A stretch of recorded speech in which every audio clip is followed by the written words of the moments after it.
दोस्तों, माना जीवन एक अविराम युद्ध है और ये भी सच है कि आपको हर दिन लड़ना भी है। पर इस तरह भी क्या लड़ना कि सारी खुशियां ही जीवन से चली जाएं।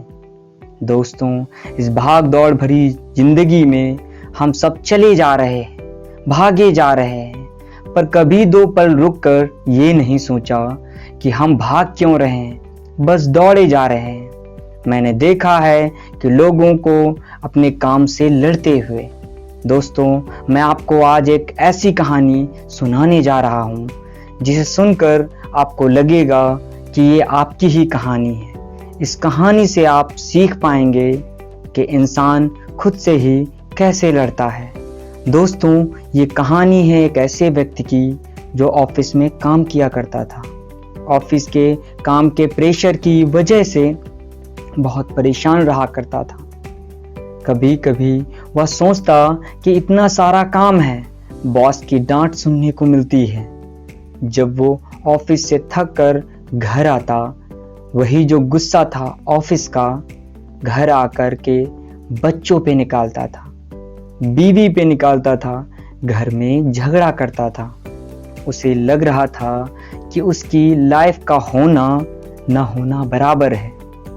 जब कोई दोस्तों के कॉल आते थे तो कॉल कट कर देता था। रिश्तेदारों के आते थे, गुस्सा करने लगता था। एक दिन ये अपने घर में ऐसे ही बैठा हुआ था।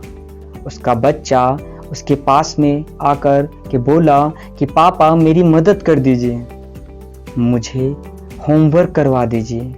तो फिर इसने अपने बच्चे को डांट दिया और डांट के भगा दिया कि जाओ यहाँ से, मैं होमवर्क करने के लिए बैठा हूँ यहाँ पे। थोड़ी देर के बाद में जब इसका गुस्सा ठंडा हुआ तो इसको लगा कि जा कर के एक बार बच्चे की मदद करनी चाहिए, उसका होमवर्क करवाना चाहिए। तो ये आदमी उस बच्चे के कमरे में गया तो उसने देखा कि वो सो चुका था। बच्चे ने होमवर्क की कॉपी उसने अपने सर पे रखी हुई थी। होमवर्क करते समय सो गया था। इसने कॉपी उठाया, इसको लगा कि इस कॉपी को नीचे रख देते हैं ताकि बच्चा आराम से सो सके।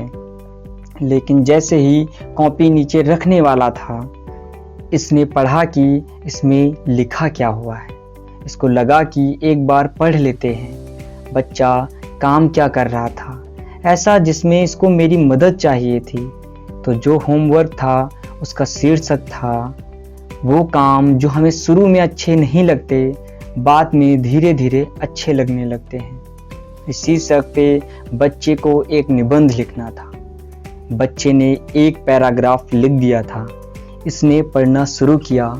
बच्चे ने सबसे पहले लिखा था, thank you so much. Final exam का जो शुरू में हमें बुरे लगते हैं, लेकिन उनकी वजह से बाद में गर्मियों की छुट्टियां आ जाती हैं।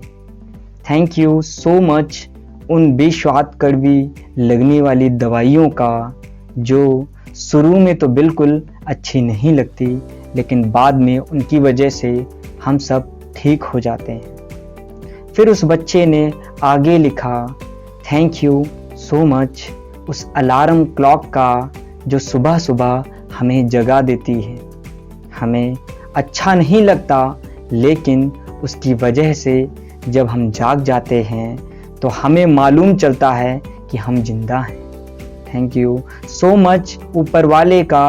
भगवान को उस बच्चे ने धन्यवाद कहा कि आपकी वजह से मेरे पापा मेरी ज़िंदगी में आए।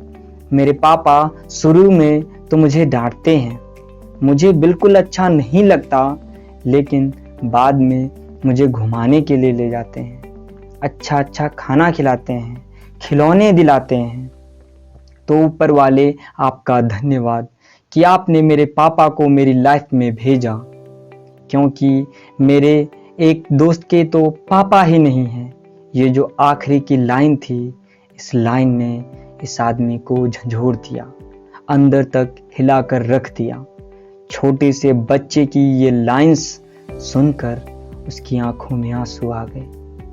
आंसू रुकने का नाम ही नहीं ले रहे थे और स्वयं पर काबू न कर पाने के लिए खुद को धिक्कार रहा था।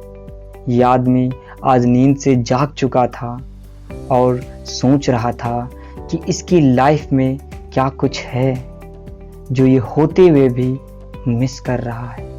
उस बच्चे के निबंध की कॉपी करते हुए ये बरबराने लगा, बोलने लगा, हे ऊपर वाले, थैंक यू सो मच, आपकी वजह से आज मेरा पास घर है। कईयों के पास तो घर भी नहीं, क्या हुआ अगर मैं EMI चुका रहा।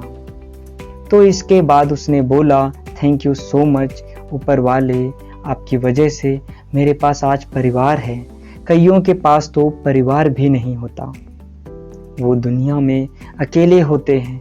इस आदमी ने बोला, थैंक यू सो मच ऊपर वाले, आपकी वजह से मेरे पास ऑफिस है, वर्क है, वर्क प्रेशर है, थोड़ा प्रेशर है मेरे पास में, पर जॉब तो है। कईयों के पास तो जॉब होती ही नहीं है। हे ऊपर वाले, थैंक यू सो मच इस लाइफ के लिए जो आपने मुझे दी।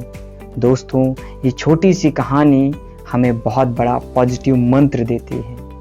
जो प्राप्त है वही पर्याप्त है। इसलिए कहते हैं दोस्तों, खुशियाँ हमें खरीदनी नहीं होती हैं, वो हमारे पास ही होती हैं। बस आपको उन्हें छोटी छोटी चीज़ों में तलाश करना है। वरना एक गरीब का बच्चा सूखी रोटी खाकर खुश हो जाता है और कोई सब कुछ पाने के बाद भी खुश नहीं रहता। जीवन से भागो नहीं, उसका सामना करो, क्योंकि जितना जितना आप परेशानियों से भागते हैं उतना ही वो आपके पीछे आते हैं।